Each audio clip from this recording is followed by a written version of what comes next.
நாம் தமிழர் கட்சி குறிப்பாக அண்ணன் சீமான் வந்து பார்த்திங்கன்னா ஒரு புதிய டிவி சேனல் ஆரம்பிக்க போகிறாங்க. அதுதான் இப்போ பரபரப்பாக பேசப்படுது. குறிப்பாக வந்து கடைசியாக விமான நிலையத்தில் வந்து ஒரு ப்ரெஸ் மீட் கொடுக்கும்போது நான் எதுக்கு எல்லாத்துக்கும் இப்படி மாதிரி ப்ரெஸ் மீட் கொடுக்கணும் அப்படின்னு சொல்லியிருந்தார். அதை கூட எல்லோரும் என்ன சீமான் இப்படிலாம் பேசுகிறாரு அப்படின்னு சொல்லியிருந்தாங்க. முக்கியமாக பார்த்திங்கன்னா முக்கியமான தொலைக்காட்சிகளில் அண்ணன் சீமானை புறக்கணிப்பதை நீங்கள் நல்லா பார்த்துருப்பீங்க. குறிப்பாக அண்ணன் சீமான் வந்து விஜயலட்சுமி அந்த கேஸ் விஷயத்தில் வரும்போது ஃபுல்லாக ஒளிபரப்பு பண்ணாங்க.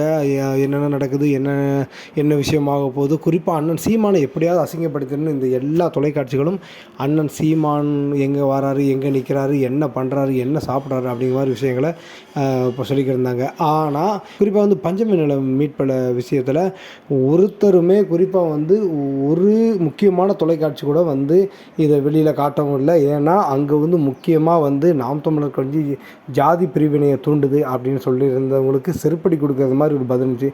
குறிப்பாக வந்து எல்லா ஜாதியை சார்ந்த எல்லா கட்சி தலைவரும் அண்ணன் சீமான் பின்னால் அணிவகுத்திருந்தாங்க. அதுவே வந்து திமுகவுக்கு ஒரு பெரிய அடி அப்படின்னு தான் சொல்லணும்.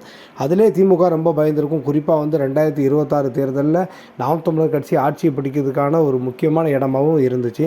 குறிப்பாக வந்து பஞ்சமி நிலம் மீட் யாருமே எதுவுமே காணிக்கல, ஒரு இடத்துல விவாதத்துக்கு எடுத்துக்கிறல. ஸோ எனவே அண்ணன் சீமான் வந்து முக்கியமான ஒரு அறிவிப்பை விட்டார். நாம் தமிழர் கட்சிக்குன்னு குறிப்பாக ஒரு தொலைக்காட்சி வேணுங்கிறது அண்ணன் முடிவாக இருக்கார். சீக்கிரமாக அதை ஆரம்பிக்க போகிறாங்க. அது ஆரம்பிச்சுட்டா அதுக்கப்புறம் தான் இந்த அண்ணனை புறக்கணித்த இந்த ஊடகங்களுக்கெல்லாம் ஒரு செருப்படி பதிலாக அது இருக்கும். எல்லாரும் அதுக்காக எதிர்பார்த்துக்கிட்டு இருக்காங்க.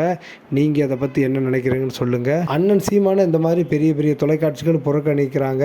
ஆனால் அண்ணனோட வளர்ச்சிங்கிறது ஒவ்வொரு நாளும் கூடிக்கிட்டு தான் இருக்குது. அக்கா காளியம்மாள் இந்த மாதிரி பல பேர் கட்சியிலேருந்து போனாலும் கூட இந்த அண்ணன் சீமானோட வளர்ச்சியும் நாம் தமிழர்களோட வளர்ச்சியும் எட்ட முடியாத தூரத்துக்கு போய்கிட்டு இருக்குன்னு தான் சொல்லணும். இதை பற்றி நீங்கள் என்ன நினைக்கிறீங்கன்னு மறக்காமல் கமெண்ட் பாக்ஸில் சொல்லுங்கள்.